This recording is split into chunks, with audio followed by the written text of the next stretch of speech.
ဝိတ်ချဖို့ကမကတ်ဘူးဒါပေမဲ့ကြလာတဲ့ဝိတ်တွေပြန်မတက်ဖို့ဆိုရင်ဝိတ်ချခဲ့တဲ့စနစ်မှန်မှုလိုရတယ်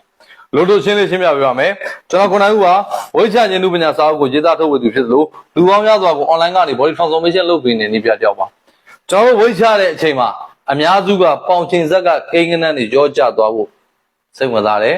diet plan တွေ meal plan တွေစားတယ်ကယ်လိုရီကြောင်သာစားတယ်ဒိုင်းကလေးဝိတ်လျော့သွားတယ်3လစားတယ်ပေါင်20ကျသွားတယ်လေ့ကျင့်ကမလုပ်ဘူးအဲ့တော့ကျသွားတာဒီခန္ဓာကိုယ်ကမာဆင်မတ်တွေလောင်ကျွမ်းသွားတယ်အစီတွေကကျုံသွားတာလောင်ကျွမ်းသွားတာမဟုတ်ဘူးအဲ့တော့အစာရန် short စားတယ်ကိုလည်းဘိုက်စားနေတယ်အစီဆဲတွေကလည်းစားလောင်အဲ့တော့ကိုလိုချင်တဲ့ body target လေးရသွားပြီဆိုတော့ပြန်စားတယ်ပုံမှန်စားလိုက်တဲ့အချိန်မှာအစီဆဲတွေကလာသမျှကိုဆွဲစုတယ်နောက်3လပြန်ကြတဲ့အချိန်မှာကျတော့အရင်က3လတိုင်းရလောက်ခဲ့တယ်ပေါင်20ကျခဲ့တယ်အခု3လပုံမှန်လေးပြန်စားတယ်25ပေါင်30ပြန်တက်လာတယ်အဲ့ဒီတန်တရားကြီးတွေကမထွက်နိုင်ဘူးဆိုရင်အမေစုမှတ်လိုက်ဝိတ်ချခဲ့တဲ့ဖြစ်စဉ်မှားနေလို့ကျွန်တော်အပါဝင် trainer ပေါင်းများစွာပြောခဲ့ကျမ်းမာစွာဝိတ်ချဖို့တော့ဖြတ်လန်းမရှိဘူးအမြန်လန်းမရှိဘူးအဲ့ဒီဟာကိုနားမထောင်သေး၍ခင်ဗျားတို့အဲ့လို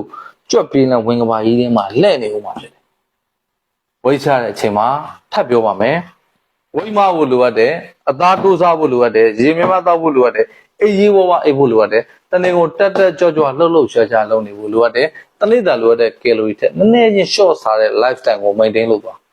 ဖတ်တော့မှဝိတ်ပြန်မတက်ဘူးအဲ့တော့ကိုတိဆောက်ခဲ့တဲ့လေ့ကျင့်ရေး program တွေ diet plan တွေက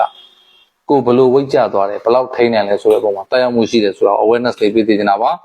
တွေးကြတခုရရင် yes လို့မှတ်ပေးပါကျေးဇူးတင်ပါ